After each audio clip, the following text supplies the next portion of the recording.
Aprender da palavra do Senhor nosso Deus. E é tão bom, né, cantar louvores ao Senhor, né, da sua grandeza, da sua majestade, da sua glória, né, dizer que esse nosso Deus é um Deus grande, é um Deus todo-poderoso. E hoje nós estaremos estudando uma lição muito legal, muito joia. É a lição de número 10. Nós aprendemos nas duas últimas, só recordando aí as duas últimas, né? Foi Ministério de Evangelização 1 e 2. Ministério de Evangelização 1 trouxe para nós as bases, né? E depois o Ministério de Evangelização 2, mais a parte prática da igreja primitiva. Hoje, na lição 10, nós vamos falar: eu sou um missionário de Deus. Eu sou um missionário de Deus. Espero que você já se considere um missionário e saia daqui hoje, né, com mais vontade ainda de ser esse missionário de Deus, de levar a palavra do Senhor, o nosso Deus. O texto básico nosso é Mateus 28, 18 ao 20. Vamos ler? Mateus, abra lá Mateus 28.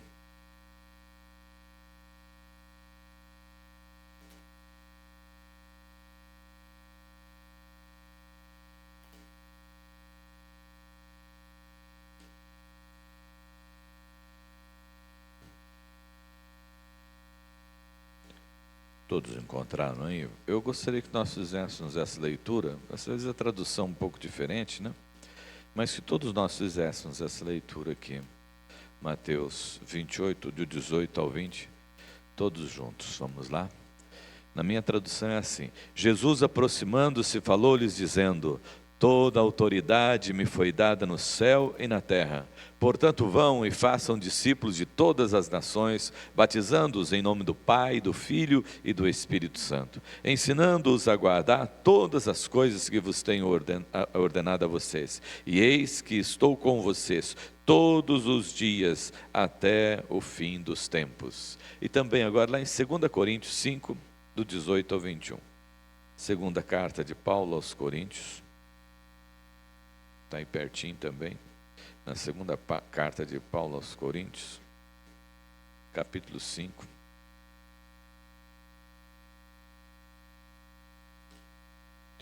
Do verso 18 ao 21.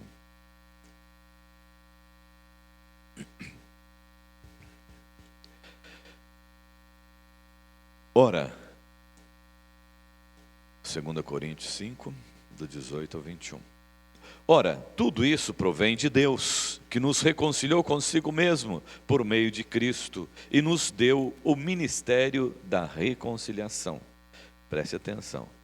Cristo nos deu o ministério da reconciliação. A saber que Deus estava em Cristo reconciliando consigo o mundo, não levando em conta o pecado dos seres humanos e nos confiando a palavra da reconciliação. Portanto, somos embaixadores em Cristo, como se Deus exortasse por meio de nós. Em nome de Cristo, pois pedimos que vocês se reconciliem com Deus. Aquele que não conheceu pecado, Deus o fez pecado por nós, para que nele fôssemos feito justiça de Deus. Amém. Senhor, nós temos lido a Tua palavra, Senhor, e pedimos que o Senhor ministre aos nossos corações aqui nesta manhã, porque queremos aprender mais e mais do Senhor, em nome de Jesus. Amém, amém, amém. Amados, eu sou um missionário de Deus. É um privilégio para nós, né, o fato de sermos missionários de Deus. É um privilégio para nós, né? É um privilégio para nós porque, em primeiro lugar, porque Deus não precisa de nós para que a sua obra aconteça. Deus não precisa de nós para que a sua obra aconteça, né? Ele pode realizar a sua obra por si mesmo na ação do Espírito Santo de Deus. Mas Ele nos deu esse privilégio de servi-lo. E veja como o Espírito Santo de Deus faz algo tremendo, né? Faz a obra de forma que a gente não entende. Nós estivemos em São Paulo, nós vamos fazer a Bíblia dos 120 anos, né, da Igreja Presbiteriana Independente, e eu estive com o Ageu, que é a pessoa lá, o administrador, e ele estava comentando conosco a respeito da experiência, né, com a palavra do Senhor nosso Deus, na questão da distribuição da palavra do Senhor. Aí disse que um dia ele foi estacionar num lugar, lá em São Paulo tem vários lugares que são perigosos, né? E ele estava estacionando, quando ele desceu do carro, veio uma pessoa, morador de rua, e o abordou e disse: olha, eu vou olhar o carro para você. Ele ficou preocupado. Ai, meu Deus do céu, né? Não, depois você me dá só uns trocados. Mas eu não tenho trocado. Não, depois você me dá alguma coisa. E aí, quando ele voltou, chegou no carro, o rapaz chegou até ele. Ele falou: mas eu não tenho nada aqui. Ele falou: mas eu estou vendo que o senhor é da sociedade bíblica, me dá uma Bíblia então. Aí ele falou assim: uma Bíblia, que Bíblia que eu tenho aqui? Ele falou: só tinha Bíblia de estudo no carro dele. E Bíblia de estudo é mais caro, né? Ele ficou pensando no valor. Ele ficou pensando no valor da Bíblia que ele ia dar para a pessoa, um morador de rua. O que essa pessoa vai fazer com uma Bíblia, né? De comentário ainda, né? Vai pegar uma Bíblia dessa, que custa tão caro, vai trocar por uma pedra, vai trocar por alguma coisa aí, né? Mas, enquanto ele abriu o carro e olhar qual era a Bíblia, o rapaz pegou uma Bíblia e falou assim: dá essa aqui mesmo. Eu falei: então tá bom, leva. E passaram alguns anos, um dia um policial parou ele. E começou a chamar os policiais que estavam junto com ele. Ele falou: meu Deus do céu, o que foi que eu fiz tão sério, né? Que o policial me para, né? E agora começa a chamar os outros policiais. Eu não tenho nada aqui no carro diferente, né? O que será que está acontecendo, né? Aí o policial falou assim: ó, o senhor não me conhece, o senhor não se lembra de mim, né? Mas eu lembro do senhor. Eu sempre já contei o meu testemunho aqui para os meus colegas de trabalho aqui. Daquele dia, o senhor se lembra? Aquele dia que eu pedi para guardar o carro, para olhar o carro do senhor? E que no final eu peguei uma Bíblia do senhor? Então, eu sou resultado daquela Bíblia que eu ganhei naquele dia. Eu fui ler aquela Bíblia e ela transformou a minha vida e eu estou aqui hoje. Então veja, amados irmãos, o poder que tem a palavra do Senhor por si só. Ageu não falou de Jesus para ele, só entregou a Bíblia para ele. E o Espírito Santo de Deus fez a obra. Então para nós é privilégio, né, ser um missionário, poder pregar, né? Poder pregar, poder falar de Jesus para as pessoas, dessa obra tão maravilhosa, né? E é interessante que Pedro disse que os anjos queriam fazer essa obra. Os anjos queriam fazer essa obra. Abra sua Bíblia lá em 1 Pedro. Eu quero pedir licença para ler numa tradução do Eugênio Peterson, que inclusive eu quero depois ler o comentário que ele faz com os irmãos aqui. 1 Pedro, lá no finalzinho da Bíblia, né? Lá no finalzinho da Bíblia, 1 Pedro 1, o verso de número 12. Só que aqui na Eugênio Peterson ele traz o texto no completo, é do 10 ao 12. Eu vou ler também para os irmãos aqui. Do 10 ao 12 é uma tradução um pouco diferente. Os profetas que previram o presente momento fizeram muitas perguntas acerca do dom da vida que Deus estava preparando. O Espírito do Messias já havia revelado antes que o Messias passará por sofrimento, seguido de glória. Eles queriam saber quem e quando. Tudo que informaram a eles foi que estavam servindo vocês, que por ordem do céu agora ouvem por vocês mesmos, por meio do Espírito Santo, a mensagem do cumprimento daquelas profecias. Percebam como são privilegiados. Os anjos dariam qualquer coisa para se envolver nisso. Os anjos dariam qualquer coisa para se envolver nisso. Aí ele faz o seguinte comentário a respeito desse texto. Pedro disse que os anjos dariam qualquer coisa para se envolver nisso. A expressão grega aqui utilizada significa inclinar-se para olhar. Esse pequeno detalhe é parte de uma bela cena que apresenta o céu como uma espécie de camarote que se estende por sobre a terra e que por detrás da balaústra os anjos se inclinam para olhar, tentando ver o que está acontecendo.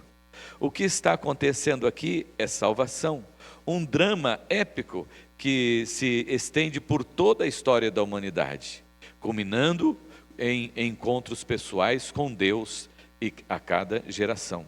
Os anjos têm o mesmo prazer em contemplar essa cena que nós temos ao assistir um espetáculo a Broadway.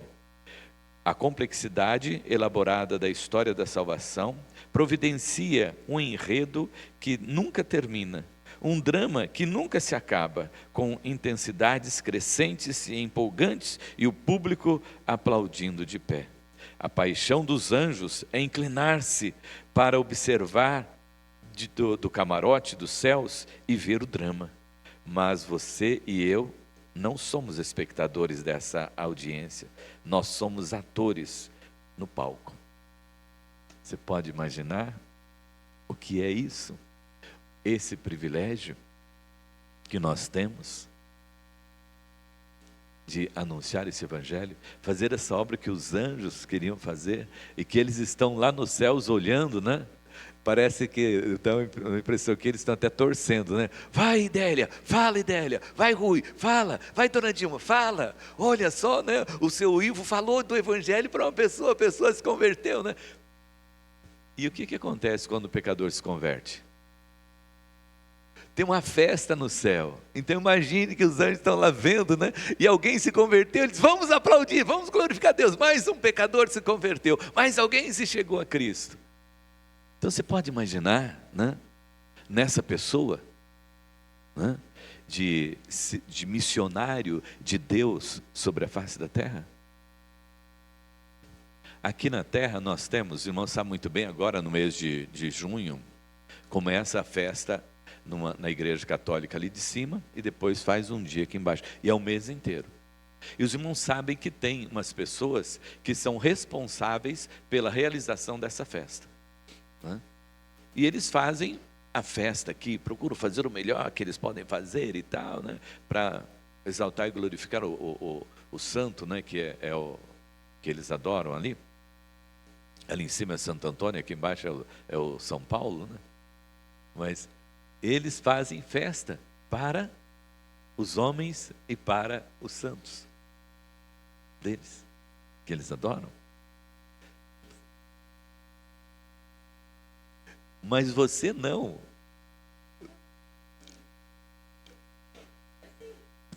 Estão muito endurecidos.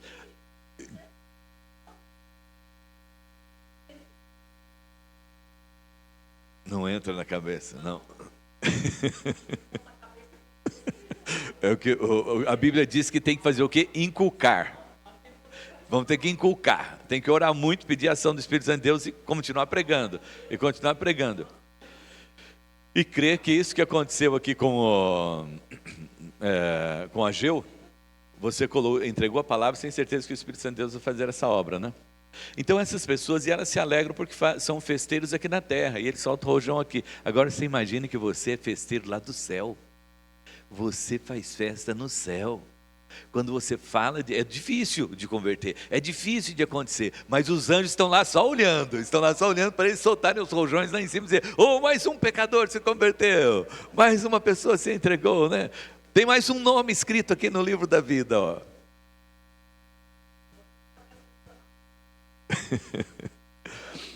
Então, mas essa é a nossa alegria, esse é o nosso privilégio, né? E os anjos queriam fazer isso, e eles estão lá olhando. Lembre-se disso, você está sendo vigiado pelos anjos como missionário de Deus, né? O Espírito Santo de Deus está intercedendo por você, e os anjos estão lá, né? Imagina você lá no céu, como é que a gente fala quando tem essa coisa assim em cima da igreja? Que tem as pessoas ficam lá em cima, tem a parte de baixo, depois tem em cima a galeria, Mezanino, galeria, né? Então imagine se fosse aqui, né? Os anjos estariam ali em cima, no mezanino, na galeria, né? E olhando para nós, né? E vendo o que é que nós estamos fazendo, e vendo como é que nós estamos anunciando. E quando um pecador se converte, eles aplaudem a Deus, eles glorificam a Deus lá em cima. Olha que cena maravilhosa, né? Que coisa gloriosa. Oi. Pode.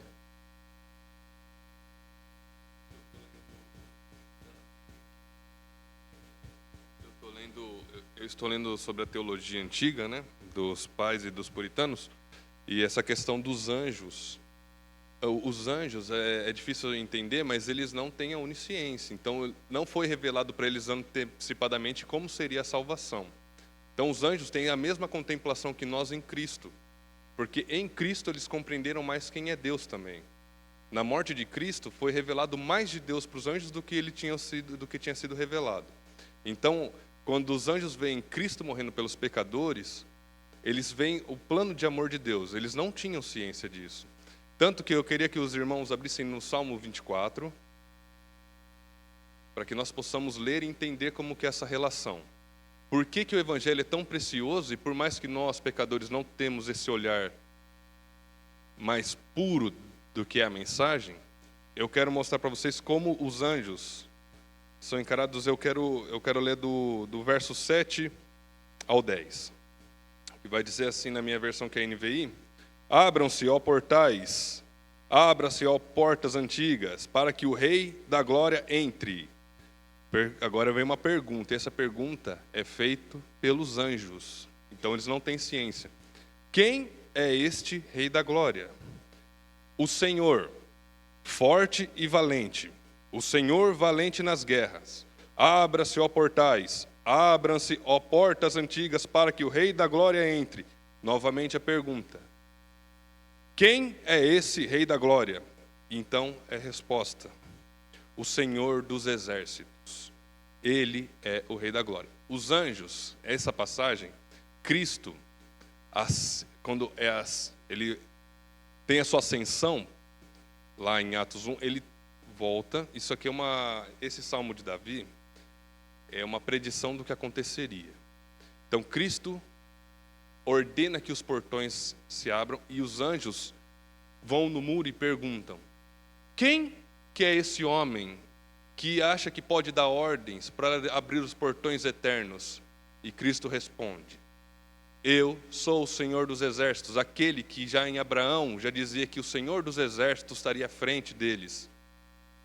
Cristo, homem, dando ordens como o próprio Deus. Nem os anjos tinham essa ciência. O Evangelho é tão precioso e tão poderoso que os anjos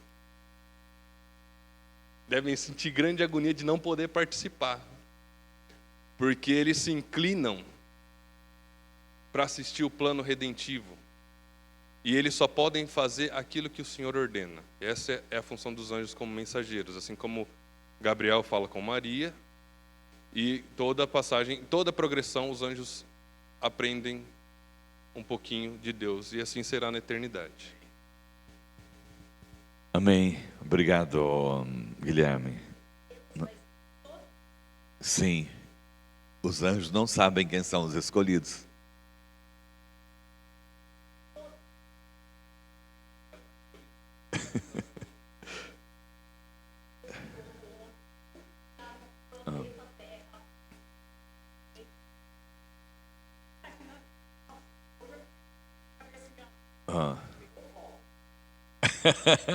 Bom, mas vamos aqui na lição. Vamos aqui. Então, irmãos, depois nós vamos entrar nessa questão, detalhe. Quando ela pergunta, mas Deus vai escolher? Diz que Deus vai escolher todos, sim. E está escolhendo. E Deus está escolhendo. Está escolhendo como? Eu prego o Evangelho, esse é o convertido. Deus escolheu. Por quê? Está escolhendo no passado, mas Ele está escolhendo hoje. Porque é hoje que as coisas estão acontecendo. Porque eu não sei. Os anjos também não sabem. Então, para nós, o que é? É novidade. Então, Ele está escolhendo. Os anjos estão olhando e aguardando que se diga: é esse, aleluia, glórias a Deus, é mais um, né? Como eles ficaram surpresos quando foi aberto os céus para Jesus entrar, e disse: mas quem vai entrar agora? Quem que entra agora aqui no céu? Quem pode entrar aqui no céu? O Rei da Glória, Ele vai entrar aqui no céu. Por isso os portais se abram, porque o Rei da Glória está voltando, Jesus. E agora está à direita de Deus Pai Todo-Poderoso. Bem, vamos lá. Todo cristão verdadeiro, na nossa lição, todo cristão verdadeiro é um missionário, né? Dick Hughes disse: cada coração com Cristo é um missionário, e cada coração sem Cristo é um campo missionário. Por isso, Idélia, não cesse de semear, viu? Continue pregando, porque é um campo missionário esse aí, os corações que você vai encontrar aí, né? Você foi escolhido por Deus para a salvação. Você é um enviado de Deus para pregar aos outros a mensagem da salvação. Você é um missionário na sua casa, aqui na igreja, na sociedade, no seu trabalho, onde você estiver, você é um missionário, né? A Bíblia não manda que, segundo Billy Graham, a Bíblia não manda que os pecadores procurem a igreja, mas ordena que a igreja saia em busca dos pecadores, né? Então, tem que mandar, vai lá na igreja. Não, nós é que vamos até as pessoas.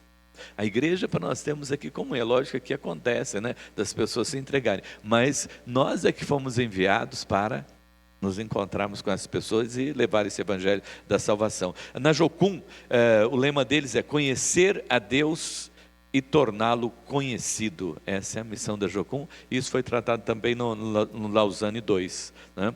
E foi o chamamento toda a igreja, né? Levar para todo o evangelho, levar para todo mundo, né? A igreja toda, o evangelho todo e o mundo todo, este é o nosso desafio. Então, toda a igreja, não é só o Domingos que tem esse privilégio, não. Não é só o pastor que tem esse privilégio, não. Todos nós temos esse privilégio de levar o evangelho de Cristo Jesus, né? E para todo o mundo. E é todo o evangelho, todo o plano da salvação para que todas as pessoas conheçam, né? Então, essa é a nossa lição de hoje, e que você precisa sair daqui hoje com essa identidade, né? Vai sair com a identidade. Qual é a sua identidade? Quando alguém perguntar, quem é você? Eu sou um missionário de Deus sobre a face da terra. Eu fui escolhido para levar o evangelho de Cristo Jesus aqui sobre a face da terra. Bem, um missionário de Deus, ponto 1 ali. A Bíblia apresenta 3 convincentes argumentos que provam ser você um missionário de Deus. 3 argumentos que provam que você é um missionário de Deus. Primeiro, a sua identidade. Você existe para influenciar. E preste atenção, onde você estiver, você está influenciando alguém. Por isso nós temos que tomar muito cuidado com os nossos atos e com as nossas atitudes, porque onde você estiver, você está influenciando. Você chegou em algum lugar, a pessoa olhou para você, você já está influenciando, né?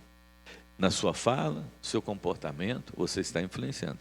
Então você é alguém que já influencia. Por causa de quem você é em Cristo Jesus, você é um instrumento influenciador.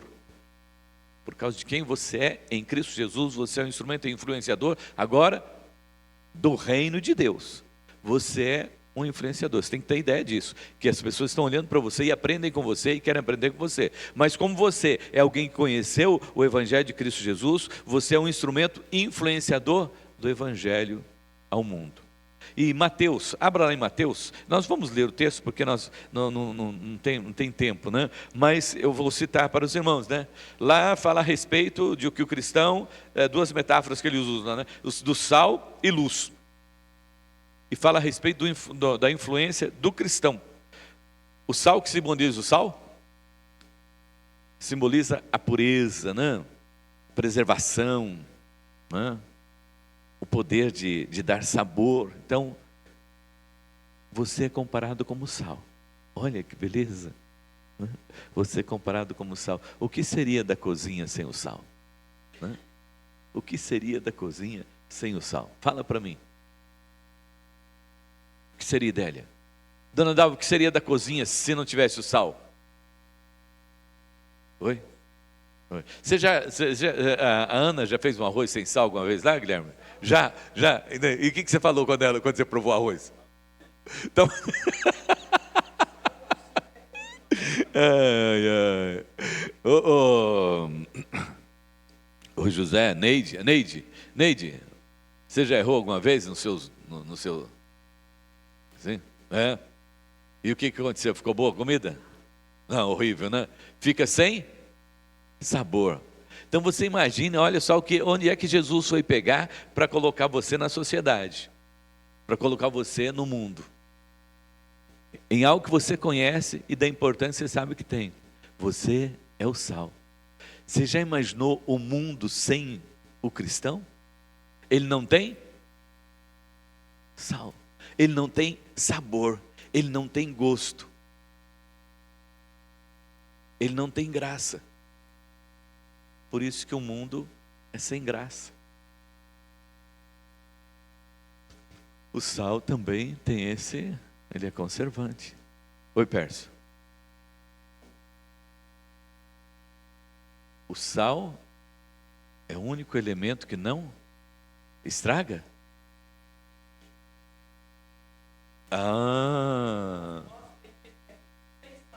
Sem sal, sem açúcar.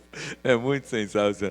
Ele pode ficar insípido. E a Bíblia diz: se ele tornar insípido, para nada serve. Então um cristão que não... tem que jogar fora. E serve para quê? Para ser pisado pelos homens, fazer estrada. Eles usavam o sal insípido para fazer estradas, porque não servia mas servia para fazer estrada.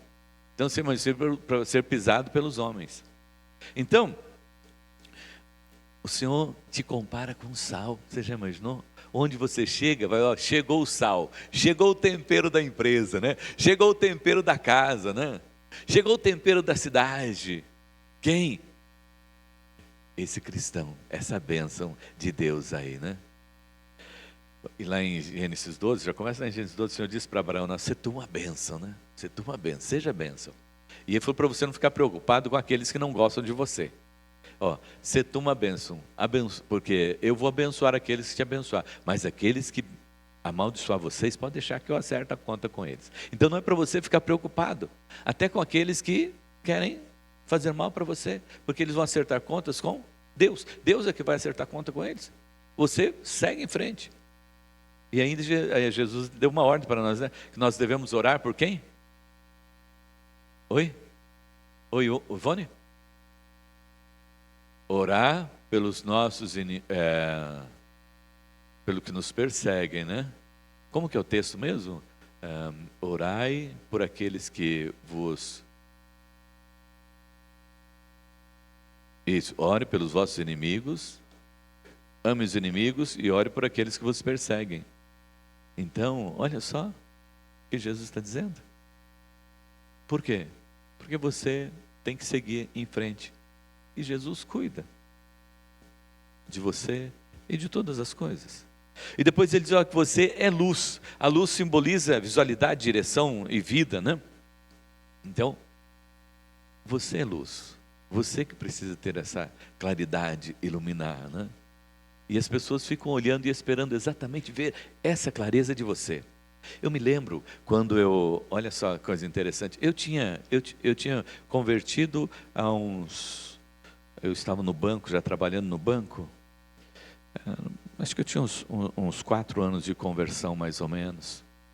E eu estava trabalhando, fui trabalhar no Bradesco, e todas as reuniões que nós tínhamos, né, de administrativas, o gerente sempre ia perguntando para as pessoas, conversando e tal, e no final falava assim: agora o Gilmar vai dar uma palavra. Eu era recém-convertido, mas não sei o que ele achava, ele falou: o Gilmar vai falar, né? Por quê? Eu estava ali exatamente como servo de Deus, como missionário. E então no final eu falava sobre o trabalho e também dava uma palavra sobre a fé. Porque ele achava que fazendo o encerramento comigo, a reunião, né, ia ter uma outra perspectiva de ânimo, né, de alegria, né, de gosto pelo trabalho, né? Por quê? Nós somos a luz. Somos nós que iluminamos. Nós que temos o Evangelho para mostrar para as pessoas. A luz de Cristo resplandece em cada um de nós. Então, onde nós estamos, nós somos a luz. O cristão revela ao mundo a vida e a alegria que recebeu de Deus por causa da sua fé em Jesus. Em qualquer lugar que você estiver, você tem a missão de influenciar. Você foi salvo, amém? Para quê? Para salvar.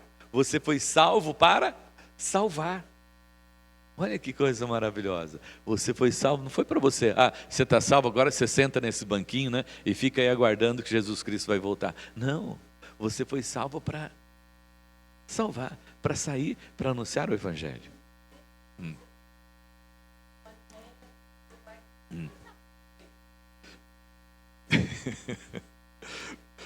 Sim.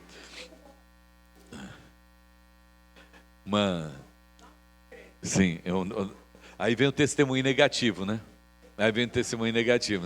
Teve uma pessoa que ela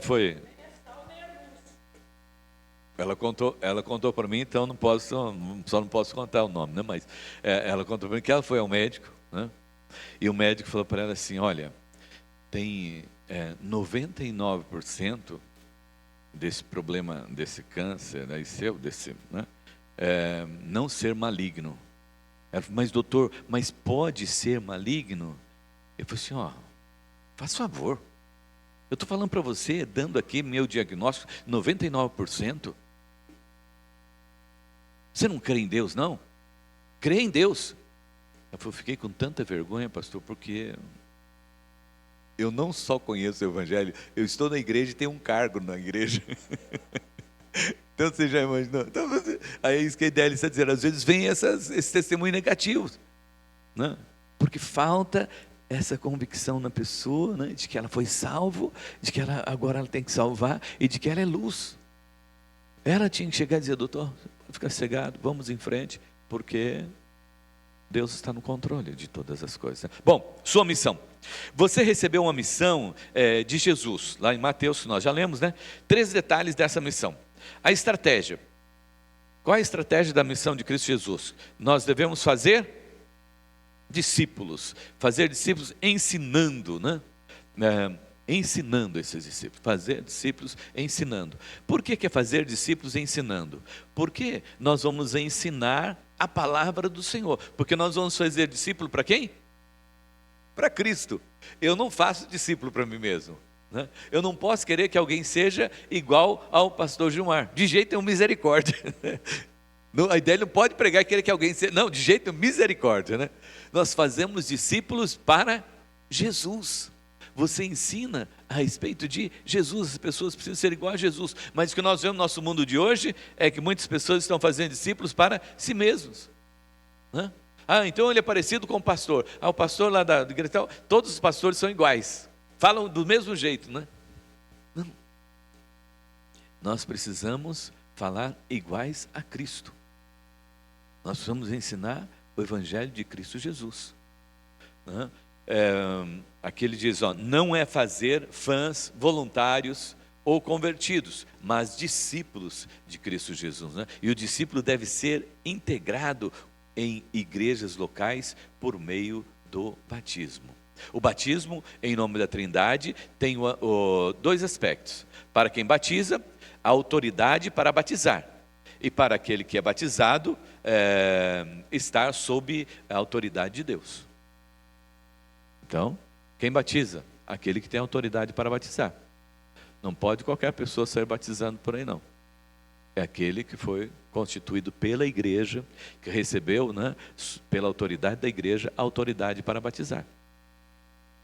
E aquele que é batizado, ele é inserido no reino de Deus. Ele é inserido no reino de Deus. A porta de entrada, né, para o reino de Deus e para a igreja de Cristo é exatamente o batismo, né? O discipulado continua após o batismo por meio do ensino da palavra e da prática, né? E da prática da palavra. Segundo lugar, o campo, né? O campo missionário. Todas as nações, né? Todas as nações, né? A geografia missionária alcança o mundo todo e todas as pessoas. Oswaldo Smith, ele diz, a obra mais importante da igreja de Jesus Cristo é a evangelização de todos os povos, línguas e nações. Então a igreja foi salva para salvar, existe para evangelizar. Se ela não evangelizar, a igreja que não evangeliza, ela fossiliza. A igreja que não evangeliza, ela morre, porque ela não cumpre sua missão. Ela não cumpre a sua missão. Mas a igreja que é o campo missionário, é o mundo todo. Mas como é que nós vamos alcançar lá fora? Eu não vou lá. Você vai lá, Pércio? Não. Você vai, Ana? Dona Dilma, a senhora vai lá? Não. Então, como é que nós vamos fazer? Nós vamos, então, enviar aqueles que são chamados. E nós precisamos sustentar aqueles que foram chamados para ir. Dá para entender isso? É o mundo todo. Então, nós precisamos ter essa consciência. Que nós estamos aqui, nós precisamos falar de Jesus aqui. Nós não podemos perder a visão do mundo. Nós estamos aqui em Agudos já tem muitos evangélicos, né? No Brasil já tem uma grande população evangélica, então nós estamos... Não, espera um pouquinho. Tem muita gente que precisa ouvir do evangelho, se converter. Tem muitas pessoas que precisam ser reevangelizadas, porque infelizmente elas estão na igreja, mas não estão vivendo conforme devem viver para o evangelho de Cristo Jesus. E lá fora tem muita gente que precisa ser evangelizado. Então nós vamos através dos missionários. Então nós citamos aqui a Jocum, né, que é uma missão conhecida nossa, jovens com a missão, e outras missões que existem, e nós precisamos apoiar essas missões.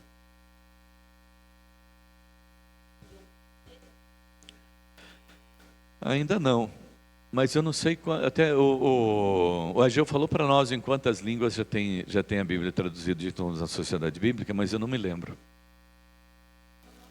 Tá, e como está? A cada dia. Deus está dando sabedoria e conhecimento ao homem para que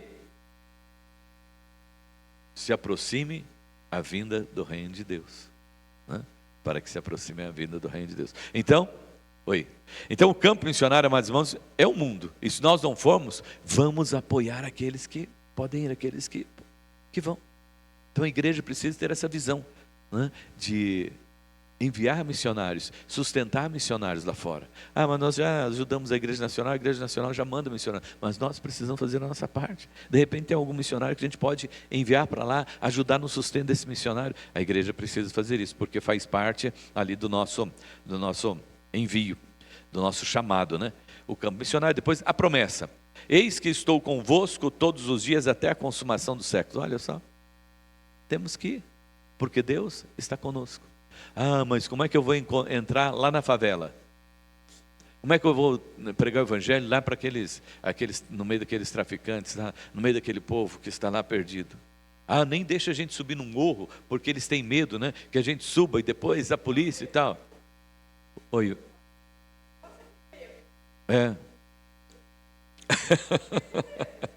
Medo, mas passou, está aqui, então tá bom. Ivone, você levantou a mão? Não?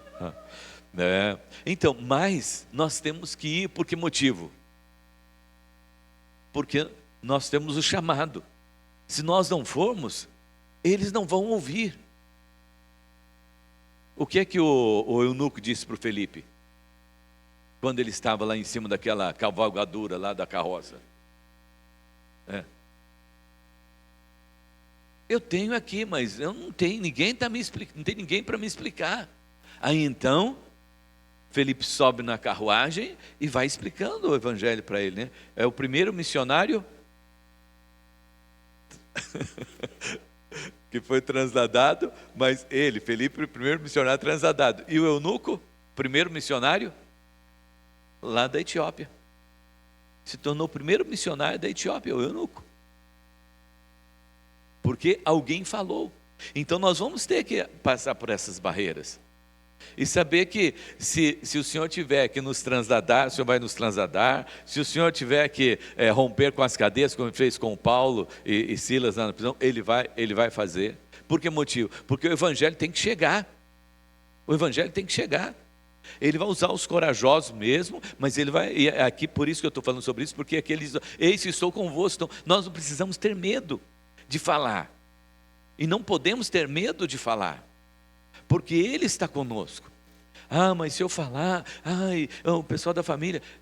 Quando eu me converti, irmãos, nós recebemos carta da nossa família dizendo o seguinte: olha, vocês não fazem mais parte da família, porque agora vocês estão na igreja evangélica, vocês mudaram de religião. Teve um menino que ele se converteu e o pai dele falou assim: filho, ele era rico, né? Filho, onde você vê um negócio desse? Você agora vai seguir o evangelho de Cristo Jesus? Seu pai tem dinheiro, seu pai é rico. O evangelho é para os fracos, o evangelho é para aqueles que não podem nada. Então eles precisam, mas você não precisa. E quando as coisas apertaram nessa família, né, esse menino estava lá comigo, na igreja, servindo ao Senhor. As coisas apertaram na família, teve um problema muito grande na família, e ele tinha uma dívida no banco muito grande, ele teve que sair da cidade. Ele saiu, foi lá para o Mato Grosso. Aí um dia o menino falou assim: pastor, eu acho que eu preciso visitar meu pai. Só que a situação dele está complicada. Ele falou assim: meu amado, a hora que você quiser, meu carro está aí à disposição. Pode pegar o carro e visitar o seu pai. Ele foi visitar o pai. Aí quando ele chegou lá, o pai abraçou, fez a maior festa com ele. Ele falou: mas de quem é esse carro? Ele falou: do pastor. Ah, o pastor deu o carro para você vir me visitar? Essa é a nossa missão. É falar, viver o evangelho e mostrar que nós temos essa consciência, que nós temos essa responsabilidade e que Deus está conosco. É a promessa dele: eis que estou convosco todos os dias. E por que nós precisamos? Por que nós precisamos de Deus? Porque sem Ele nós não conseguimos fazer a missão, não. É complicado quando você tem que subir o morro. É complicado quando você tem que falar de Jesus para um bandido. Você precisa se converter. Você precisa aceitar Jesus. É complicado quando você vai chegar num rico e fala: você tem que dar metade, dar todos os seus bens para os pobres, né? Isso para seguir a Jesus, porque com esse coração que você tem, você não entra nos céus. Mas ele precisa ouvir isso, ele precisa saber disso, senão ele vai para o inferno. Não, então essa é a nossa missão e Jesus está sempre conosco, né? Esta missão é para toda a igreja e para cada cristão individualmente. É uma missão urgente, necessária e intransferível. Intransferível. O que nós ouvimos aqui de manhã, os anjos queriam, mas Deus decidiu deixar com a igreja, Deus decidiu deixar comigo, Deus decidiu colocar na minha mão, na tua mão, Ele decidiu confiar em mim, decidiu confiar em você. Deus confiou em nós. É como se você tivesse algo muito precioso, se você chegasse para alguém e dissesse: ó, Domingos, eu vou deixar com você isso aqui, porque eu sei que você é responsável. Eu sei que você vai guardar isso, eu sei que você não vai perder isso. Foi isso que Jesus fez. Ele chegou e entregou para nós, entregou para a igreja a missão de pregar o evangelho. E ninguém pode fazer isso, só a igreja mesmo pode fazer isso, é intransferível. Mas é urgente, é necessário. Urgente para que Jesus volte, necessário para que as pessoas creiam, né? E agora vem aquela parte que nós já falamos, só para lembrar novamente, né? Se o sal se tornar insípido, ele para nada serve. Se a igreja não levar o evangelho, não serve para nada. A grande comissão não é uma opção a ser considerada, é mandamento a ser obedecido. Não fuja, né? Não fuja, não seja omisso, mas cumpra a missão de Cristo Jesus como igreja dele. Eu sei que a lição não vai dar tempo de a gente terminar, né? Mas a sua capacidade, gente, já são 10 horas. A sua capacidade, você recebe de Deus a capacidade para ser usado por Ele. Sem Jesus, nada podemos fazer, ninguém pela sua própria competência ou habilidade pode servir a Deus. 2 Coríntios 3, 5 e 6. É Deus que capacita a cada um de nós. Se Deus te capacitou, Se você não vai é porque você não crê em Deus, porque Ele te capacitou. A única coisa que você tem que deixar é que Ele faça a obra por você. Não é você que vai fazer, é Ele que vai fazer por você. Você se prepara, Ele vai fazer por você, Ele vai falar por intermédio de você. Aí vem essa questão, né, que você falou assim, precisa ter muita sabedoria. Deixa que Deus tem sabedoria. Os irmãos conhecem a história daquela missionária que foi, foi conversar com... Amém, amém, amém. E ela chegou bateu na porta, o traficante falou, Jesus mandou eu vir falar com você aqui. Eu falei, quem é você? Quem é você para me bater na minha porta, né? Quem é esse Jesus? Aí ela contou para ele quem era o Jesus. E ela contou para ele quem era esse Jesus. E ele entregou a vida dele para Jesus. E ela foi lá porque ela disse, Jesus mandou eu vir aqui hoje. E é para você mesmo que eu tenho que falar, é com você que eu tenho que conversar. Então, vem essa autoridade, vem do Senhor. Vamos lá, 2 Coríntios 2, 2 Coríntios 3, 5 e 6. Alguém lê para mim, por favor. 2 Coríntios 3, 5 e 6. Eu tenho aqui, mas eu...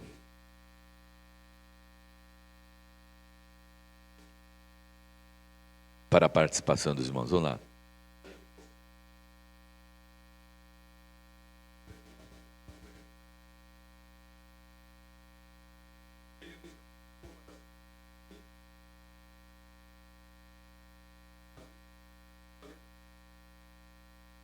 Amém. Ele nos capacitou. Você recebe de Deus. De quem você recebeu esse diploma aí? De quem você recebeu o diploma para ser missionário? Mas eu fiz uma faculdade, né? Eu fiz um instituto bíblico aí. Não, mas você que recebeu de Deus. Você recebeu de Deus, a capacitação de Deus para fazer isso. E tem o selo do Espírito Santo ainda para lhe garantir. O que lhe garante é o selo do Espírito Santo de Deus, né? O Espírito de poder habita em nós e nos enche de poder para pregar o Evangelho com ousadia e intrepidez. O que é que você precisa fazer então, né? Apenas renunciar e abraçar o Evangelho. Sua parte é só isso: renunciar às coisas deste mundo e abraçar o Evangelho de Cristo Jesus. Amém? Ele faz uma citação aqui de um James Elliot, mas não é James, é Jim Elliot, sobre essa capacidade aqui.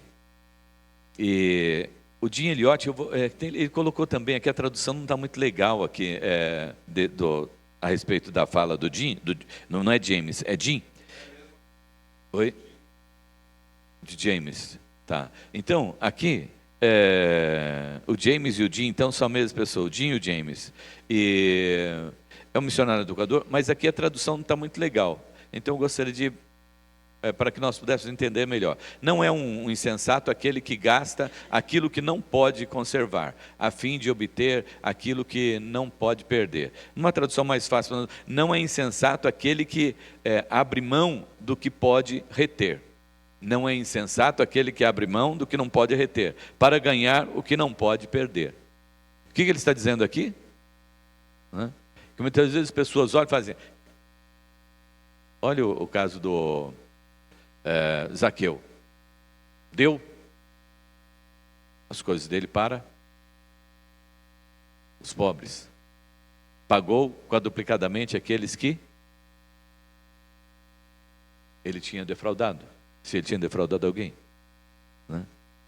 Alguém poderia olhar para ele e falar, insensato esse Zaqueu, tonto esse Zaqueu, repartir tudo aquilo que ele ganhou, mas ele não podia reter aquilo mesmo. Tudo vai ficar aqui na terra, tudo fica aqui na terra, né?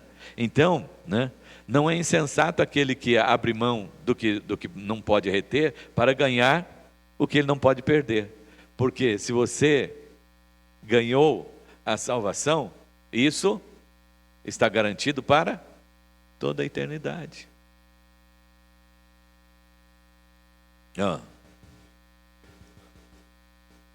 Primeiro missionário, Paulo.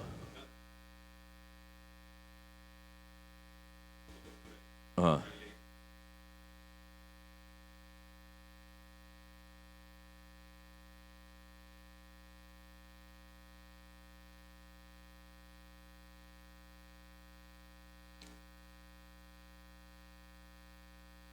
Então, nós temos aí vários missionários, né?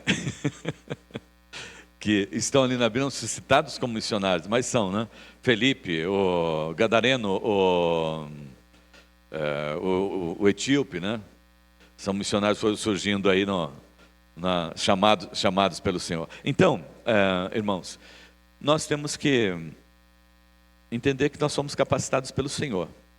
E o que nós precisamos fazer é renunciar à nossa vida aqui. Está disposto a renunciar aos seus bens aqui nessa terra, né? Para ganhar aquilo que você não pode perder mais, que é a salvação e a vida eterna? Então é Deus que nos capacita para essa obra. Não vai dar tempo nós terminarmos, mas aqui depois ele fala sobre o fato de que é Paulo que usa, né, esse termo, que nós somos embaixadores de Cristo aqui sobre a face da terra. Só para resumindo aqui, o embaixador é aquele que representa o seu país, né? Representa o seu país e oferece condições para que a pessoa possa se tornar um cidadão do seu país, né? Então tem embaixada aqui no Brasil, a embaixada da Itália, aí as pessoas falam, é o seguinte, eu gostaria de saber quais as condições para eu me tornar um cidadão italiano, né? Aí ele vai dizer lá o que é que você precisa ter para você se tornar um cidadão italiano, né? E Paulo diz que você é um embaixador de Cristo Jesus. Você é um embaixador de Cristo. Então Paulo está dizendo o seguinte, ó, você não é dessa terra, você é do céu. Você é do céu, você não é mais dessa terra, você é do céu, porque você é o embaixador de Cristo.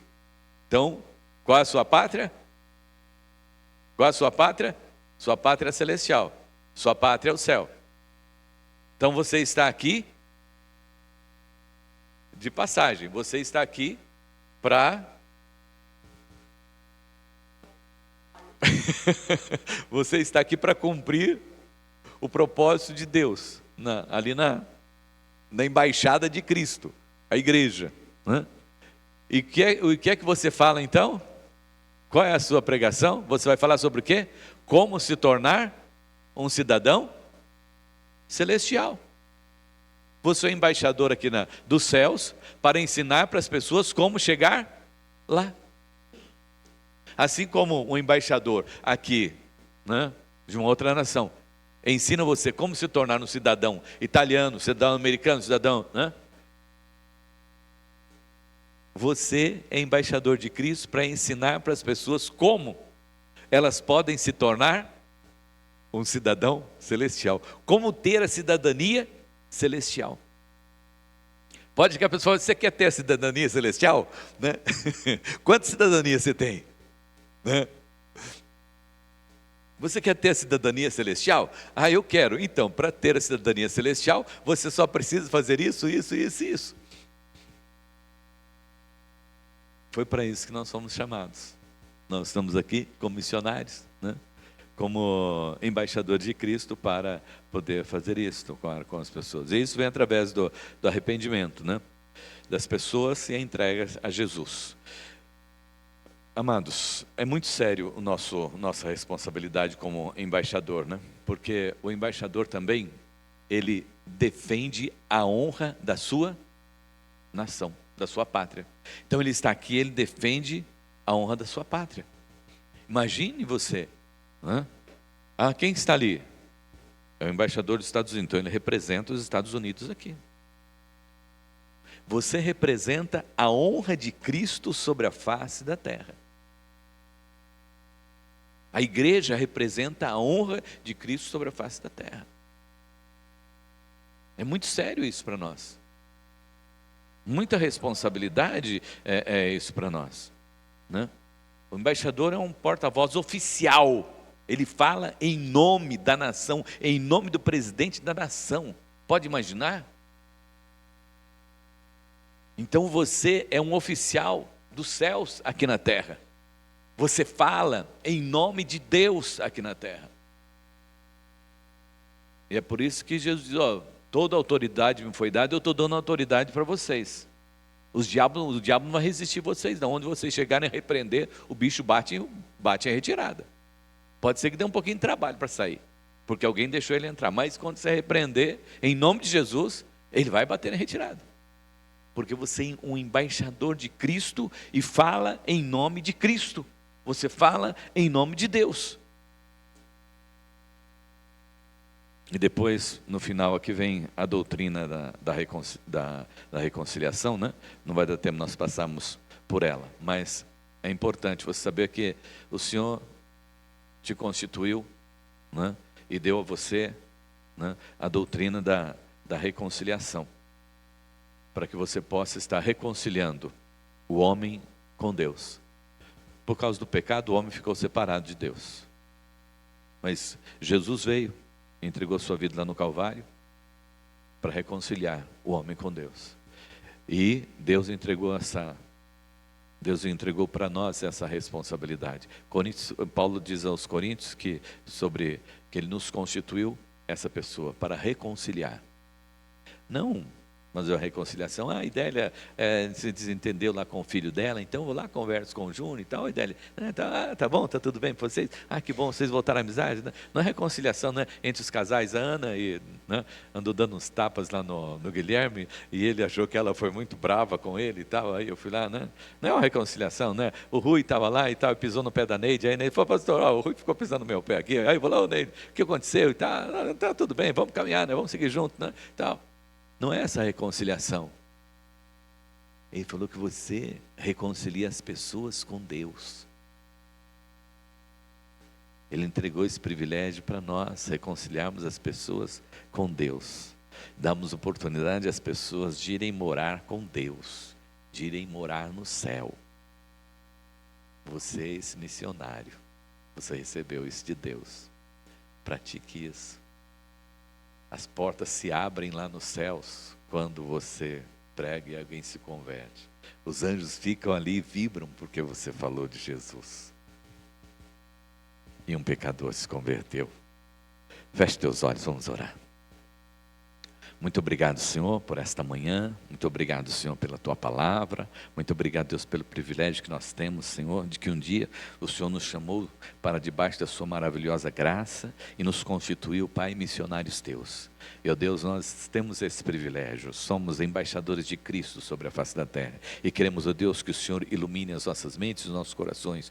Que o Teu Santo Espírito, ó Deus, esteja, Senhor Deus, nos encandecendo através desse fogo glorioso do céu, Senhor, para que nós possamos a cada dia mais termos essa consciência e colocarmos, Deus, em prática, Senhor Deus, aquilo para o qual nós somos chamados aqui sobre a face da terra, de levar o Seu Evangelho, Senhor, de alcançar vidas, Senhor. Em nome de Jesus, ó Pai Todo-Poderoso, aviva a Tua igreja, Senhor. Nós pedimos, Senhor, aviva-nos como missionários Teus e dá-nos, ó Deus, essa identidade. Quando nós colocarmos a mão no nosso bolso, Senhor, possamos sempre tirar essa identidade que nós somos, ó Pai amado, missionários Teus, Senhor. Que o nosso coração, Senhor, arda como missionários Teus, Senhor. Que a nossa identidade diante do mundo, Senhor, seja que nós somos sal e luz.